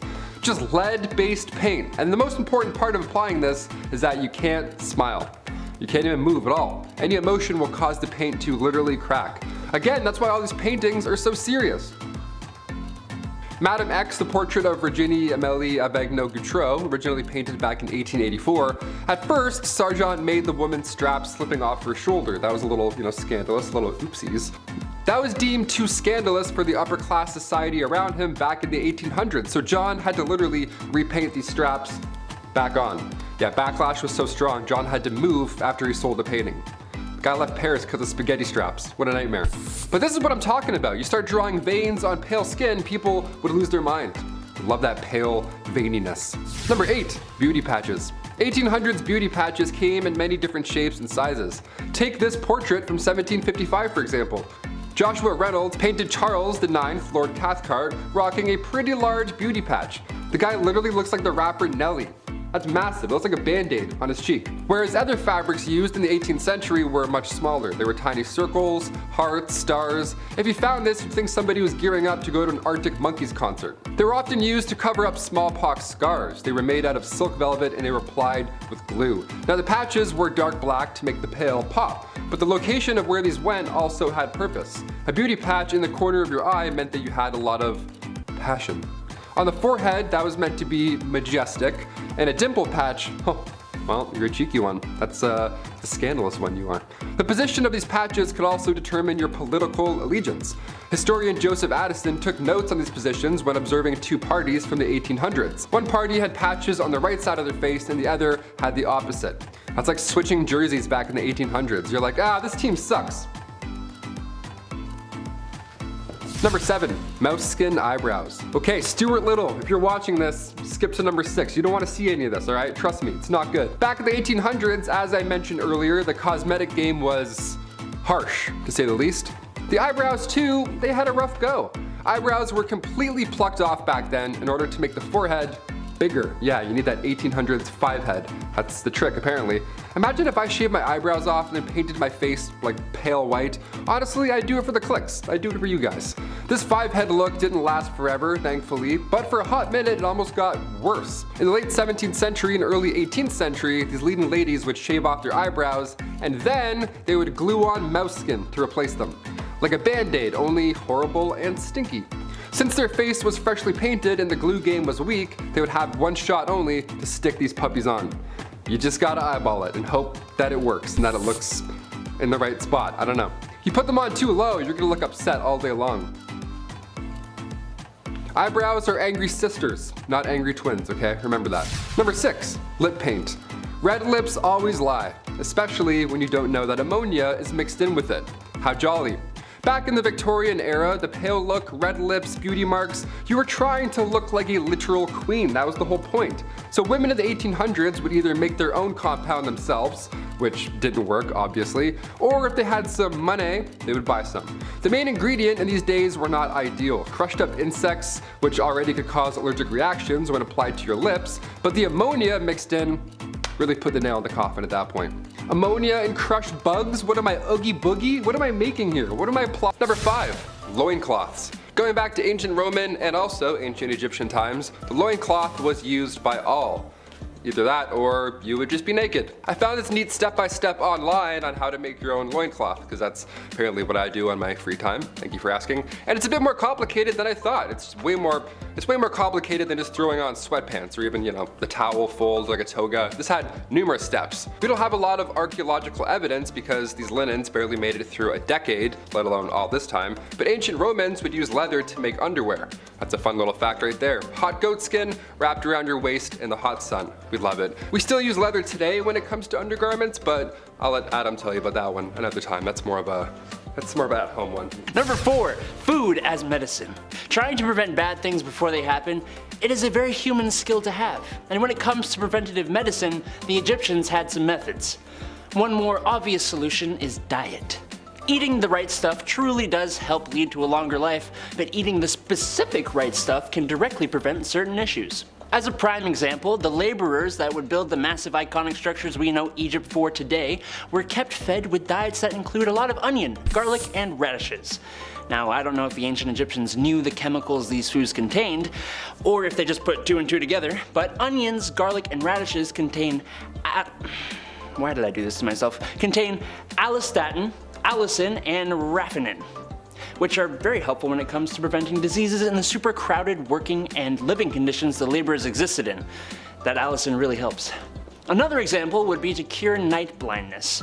In these circumstances, doctors fed their patients powdered liver, which is rich in vitamin A, which is a vital nutrient for vision. Again, I don't know if they knew it contained that specific thing or if they were just like, I ate liver and I can see better. Discovery! Number 3, acne. Ancient Egyptians came up with an interesting method to getting rid of those pimples.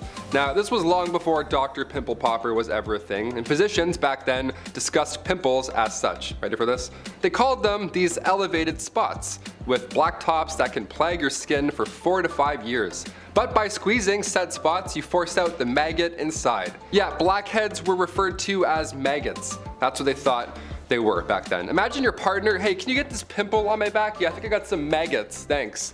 No, thank you. That's pretty horrible. That's a horrible reference. They would refer to severe cases of acne as maggots that lie in a bed of roses.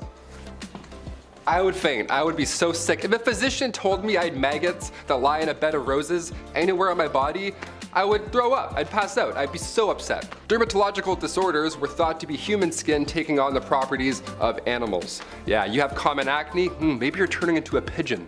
Who knows? Ancient Egyptians would use honey, vinegar, turpentine, and emulsion of bitter almonds, all to get rid of acne. Yeah, sounds like a horrible alternative. I would much rather just have acne. Maggots? Dude, I'm done with this channel. I'm out of here. That's so gross. Number 2, eye makeup. Almost everybody and their mums knows that the Egyptians wore that crazy awesome eye makeup. But what you might not know is that it didn't just serve the purpose of making you look absolutely stunning. No, a lot of these eye makeups were lead-based. Now, that sounds pretty bad, I can't lie. It does. And it likely was for some, but it was possible that it boosted nitric oxide by up to 240% in cultured human skin cells. I don't know what cultured human skin cells means, but that's the quote. If you know, let me know down below. What the heck does nitric oxide do? Well, that I do know. It helps to boost up your immune system to fight diseases, which, guess what? That's pretty important, especially in the marshy areas around the Nile where eye infections are actually pretty darn common. What's cool is that research suggests the Egyptians actually knew that and specifically synthesized the makeup for this purpose.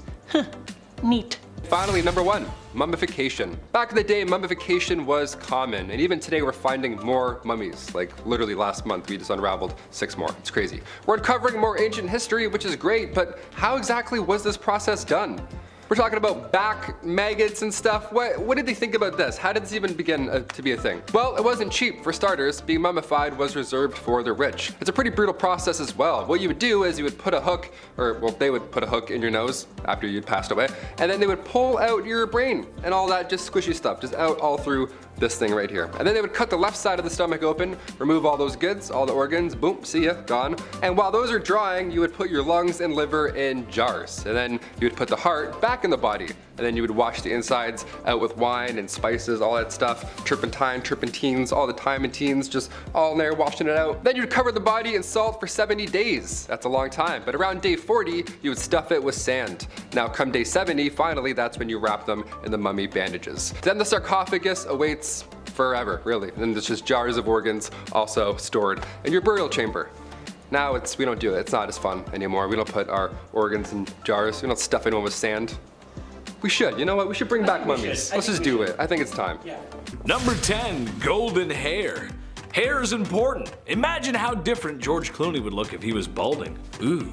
You gotta take care of your hair. There's nothing like treating your scalp to a nice scented and moisturizing shampoo. The Incas thought this too, and reached for the next best thing. Fermented pea. Oh yes, that's right. Basically, you take a pot, you put some wee in it, and let it sit for a week. Why not? Want to stay smelling fresh, of course. I'm not sure if this would make your hair silky smooth, as I'm not frankly in the market to try this. And this one, I can firmly say that if you try this one at home, stop it. Get some help.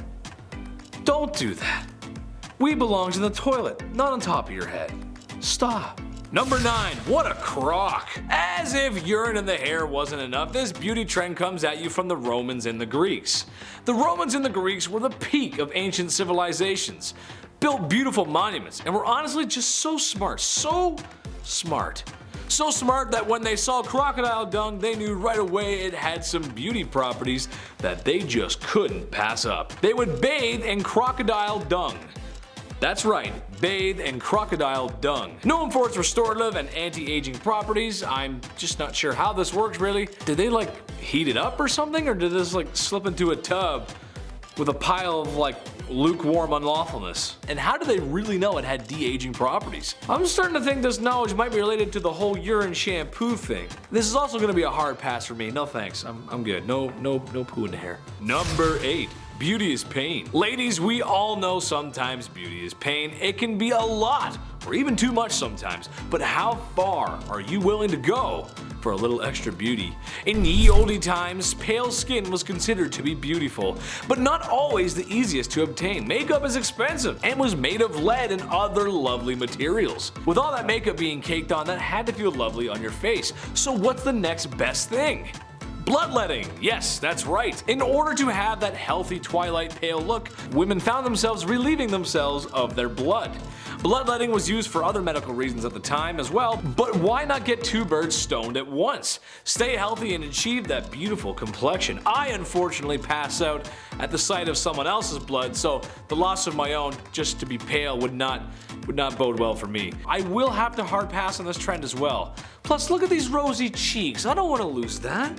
I think it makes me look cute. Number 7, mice-flavored toothpaste. It's ancient Egypt. Life is great. You got the pyramids, you got the Nile River, and you got some guy who claims to be a doctor and he's pulling out the brains of your last king through his nose so he can be mummified for the afterlife. That's just awesome. Just another day under Ra's warm sand. Egyptians just knew how to live, and they knew dental hygiene was important. So they came up with toothpaste. Sore tooth? Try this toothpaste. What was this toothpaste made of, you ask? Well, it was made of crushed mice, of course. Oh god. I mean, here I am thinking that just some herbs crushed up with some water would be fine to eliminate bad breath, but after all, having nice teeth and nice breath is sexy. So the Egyptians took some mice and they crushed them up with other ingredients in what must have been the most foul and rancid concoction this side of the Nile River. Just go ahead, put that goop in your mouth. You'll look okay, you'll look great after. Oh, just brush it on there, smells great. Oh, that's amazing. Number 6, pearly blacks. Here's another beauty trend brought to you by the horrifying things we as human beings can do to a mouth. In Japan, there's a practice called ohaguro, which just translates to blackening of teeth. Japanese women would essentially, over time, dye their teeth black.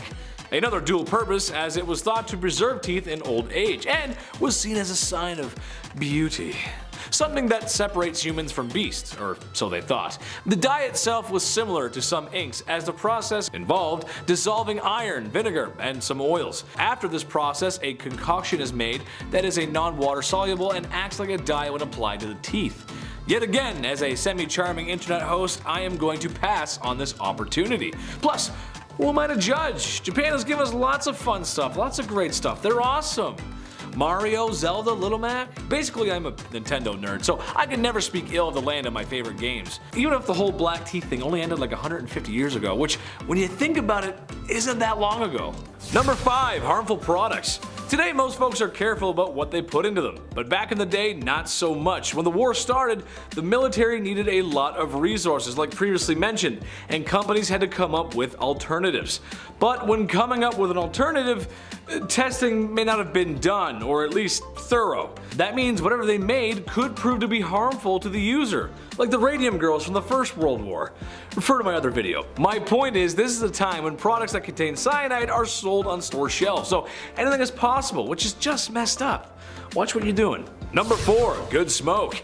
After a long day of receiving artillery and gunfire from German positions, a GI may not be looking himself, or probably doesn't feel himself either.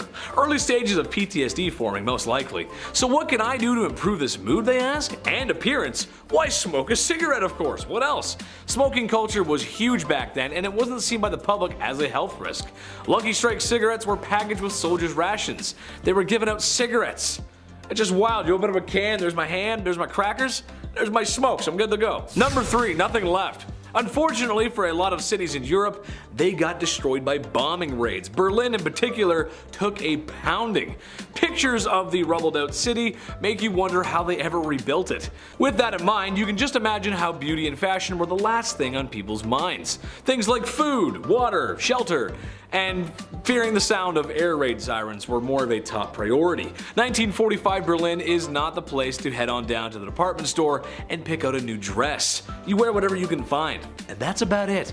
Number 2, strapped up. Bang bang, bang bang. If you found yourself to be one of the lovely ladies of the French Resistance, or really any resistance against the Germans during World War II, there was a good chance that you never left the house without your favorite accessory, ladies. Yes, that's right.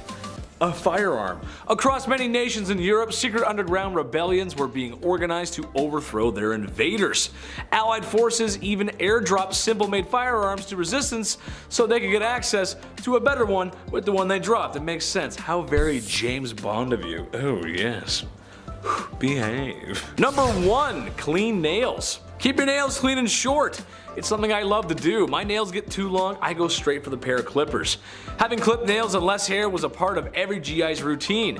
Besides looking dapper in a trench, the real reason was in case of chemical weapons and any toxic residue getting caught in beards, hair, nails, just anything like that really.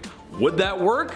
I mean, sorta, but just not being exposed would be a lot better of an option. And now, we're gonna get back to some comments that you guys made before, some comments that I really liked. We're gonna get back, we're gonna do some interaction with Chetty. Linda MacArthur said, my grandma is the youngest of 22 children. I believe it was from my Victorian era video when I asked you guys how many kids your siblings they had, how many siblings your grandparents had. Yeah, that's absolutely just, I told you, that's the way it goes. For some reason, there was no, I don't know if I can say birth control, but there's no birth control, there's no, people just going, and that's what happens. That's the byproduct of that. Michaela said, McDonald's is still a villain in everyone's story. No, I love McDonald's. They're the best. I hope they sponsor everything I do in life. I love McDonald's. I hope they cater my wedding. Princess Shadowstorm said, I'm not much of a gamer, but I'd love to see Chetty and Taylor battle it out in any game. Oh, Taylor, did you hear that, buddy? That sounds like a challenge, my guy. Maybe you and I should start doing verses or something. Maybe a channel where we play video games or something. That'd be kind of cool. What do you guys think about that? That's kind of a good idea. I don't know. And Curse Ravioli said, I love the name. I love that name. I came for the Chetty, and I'll stay for the content. Keep up the good work, Chetty. First of all, thank you very much. Thank you. Oh yes, and I'm glad you enjoy the content, and I'm glad you enjoy me. If you want to see more of me, you can check out my socials down below. At number 10, painting veins. Back in the 17th century in Europe, many people believed that extreme paleness was just the hottest thing. If you looked whiter than a ghost, then you were like the Megan Fox of the town. Many women were obsessed with finding new ways of making themselves look pastier than a white wall, and some of their methods were actually surprisingly creative. The cosmetic skills of women back then were actually pretty impressive, I must say. Wealthy aristocratic women were the ones who took part in this pale trend the most. They wore dresses with plunging necklines to show off the girls, and they painted themselves white using a powder.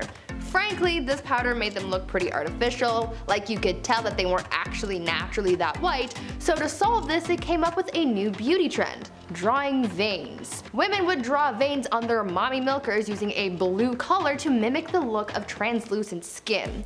It's crazy to think how far we've come from this, because back then people were trying to look as pale as possible, and now we have people tanning themselves so much that it causes controversy. At number 9, tiny teeth. During the Renaissance, fashion and beauty standards were changed drastically from what was popular in the years before. So much in society changed over this period of time, like what was seen as beautiful or desirable. Things like certain body types and other physical attributes had their own trends, but one of the weirdest physical beauty trends from back then had to do with teeth. Back then, the ideal woman had wide hips, a small waist, long legs, and small teeth. Yeah, teeth had an ideal size. To people back then, the smaller the teeth, the more desirable you were. Why? I don't know. Because people are weird, I guess. Some people would even go as far as to file their teeth down to make them smaller so that people would see them as more attractive. Now, I can imagine that this would be a very painful process. Like if you've ever chipped a tooth, then you know that uncomfortable, almost cold sensation of a broken tooth, so imagine that, but on all of your teeth. Yeah, you can count me out. Before we carry on talking about some of these strange things people did to be the belle of the ball, and yeah, there were some really weird things, why not take a moment to leave a like on this video if you're enjoying it so far, and while you're at it, consider subscribing to the channel to see more videos like this one. At number 8, nails for days. These days, people get their nails done all the time. I love seeing crazy nail art videos online because they're often so creative. Some of the most fascinating ones are the crazy long nails. I don't think I could ever rock those, but I still admire those who can. The beauty trend of having long nails, though, isn't a new thing. It's been a symbol of beauty and status for many years, like years ago in China. Back then, having super long nails was seen as a way to show off your wealth and status. The average nail length amongst Chinese aristocrats was up to 25 centimeters or nearly 10 inches. This was all their natural nails too, and in order to protect their insanely long nails from breaking, they wore nail guards made out of gold. Not only did that protect their nails, but it was also another way of showing off their wealth because not everyone can live their lives wearing gold cages on their fingers. As you can imagine, having nails that long made it so you could barely do anything with your hands, and so that's why these aristocrats had servants, so they could perform the tasks that someone with super long nails couldn't. But would you ever want to have nails that long? At number 7, long neck style. In many cultures around the world and for many years, having a long neck was considered beautiful, and so many women practice neck stretching in order to attain this level of beauty. This practice of neck stretching has been most commonly done by wearing metal rings around the neck, adding more and more rings over time. This practice was first seen sometime around the 11th century in Southeast Asia. The theory behind the rings is that they're so thick that they push the head up, therefore stretching the neck, but in actuality, the lengthening of the neck is caused by the rings pushing down on the collarbones. The origin of this practice is pretty much unknown, but it is theorized that it began as a way to make women look more attractive in order to prevent getting captured as slaves. But on the other hand, some people believe that this was a way of protecting people from getting attacked by tigers. Two very different theories, but nonetheless valid. Though this practice began so long ago, it is still a traditional body modification in some parts of the world to this day. At number 6, tiny tootsies. For many years, having the tiniest feet was seen as a popular beauty trend in China. Foot binding was a big body modification practice in China that began in the 10th century AD. It is said that this whole trend started because a court dancer bound her feet, and the emperor at the time, Emperor Liu, really liked what he saw, and soon it was encouraged for other women to do the same. Soon this practice of foot binding became a huge trend, and it became associated with being able to find a husband. The practice of foot binding began when a girl was 5 or 6 years old. They would have their feet put in hot water, have their nails cut short, and have their skin rubbed with oil before having their 4 smallest toes broken, folded over, and tied down. Then their feet would be bent in the middle to break the arch, and the girl would have to walk around like that over time, crushing the heel and sole of the foot. After about 2 years, the foot would be considered ready, and depending on the size of the girl's foot by the end, this would judge how easily she'd be able to be matched with a good husband. This practice continued all the way until the 20th century, where it started to lose popularity. Number 5. Steam baths. Now looking back and learning that the Aztecs had public washrooms everywhere and had access to steam baths because of their irrigation is fantastic. I mean, come on, just think about it. You could relax after a long day in your own steam bath that's made by natural running water. It sounds like doing yoga there would make me feel more in touch with my inner chakras, and my mood crystals would glow just a little bit brighter. Imagine you walk into a bathhouse after a long day, and then you see me just sitting there with a towel that barely fits. Well, hey there, good looking. Why don't you come on in and pop a squat next to me? I promise I don't hog all the steam. I know it sounds like an amazing time, right? The more we talk about the Aztecs, the more they sound like a perfect society. I wonder what happened to them. I'm sure it was nothing bad. They gotta be out there somewhere. Move over, fellas, I'm coming in for the steam. The steam was thought to have healing properties and was connected to their spirituality. Women even gave birth in the steam rooms, which feels like a really sweaty time. I don't know about that. There's a lot of sweat. Number 4, Bath and Body Works. It's clear the Aztecs were just cleaner than the other civilizations of the past, and honestly, I'm here for it. There's only so much a guy can say about people being stinky in the past. I mean, really, the smell must have been horrible, especially down in the nether regions. My lady, I would like to have a child with you, but the fragrance that is coming from both of our undercarriages makes me want to get into my carriage and drive it into the nearest body of water. Yes. Aztecs were making soap like it was their day job, using various herbs and plants to create much nicer smells and perfumes. However, during the rainy months, Aztecs wouldn't wash or wash their clothes in penance. But I guess 1 month isn't so bad. Strangely enough, women wouldn't wash their faces when men went off to war. I'm not sure about that one, but hey, I'll take it. Gold star for staying clean, Aztecs. Gold star. Number 3, Bath and Body Works Part 2. Okay, another scenario. You're in the 6th grade. You're sitting at a desk and listening to Mrs. Smith, and she's going over what today's art assignment is. As you begin to reach for your favorite shade of red crayon, an odor hits your nose. It's unlike anything you've ever smelled before. And it's coming from your armpit. Puberty-induced body odor. Not to worry. Your buddy has a can of the finest sprayed deodorant there is. He hands you a black can that says Axe. You are now one of them, and you start showing up to school dances with a seafoam pink button-up shirt with the collar popped, and a Justin Bieber haircut with the hat on backwards. Yeah, that's right. All while drenched in a can of Axe's finest. Shark tooth necklace shows every girl in the room that you're a tough guy. God, those guys are the worst. Okay, no, the Aztecs didn't go that far, but they were aware of the horrors of the classroom BO and recommended a special bath prepared with lovely smelling aromas, which makes sense. Good smells go in, bad smells from your bum, they go out. However, there's 2 ingredients that make me question things. Apparently, no odor-killing bath is complete without a fresh bone from a dog and a human. I'm just gonna leave that with you and think about how you'd feel with 2 bones floating in your bath. That's disgusting. Apparently they had to be fresh too, that's gross. Number 2, the Aztec Classic. I'm glad the Aztecs had better hygiene because for once I don't get super queasy talking about the things people did.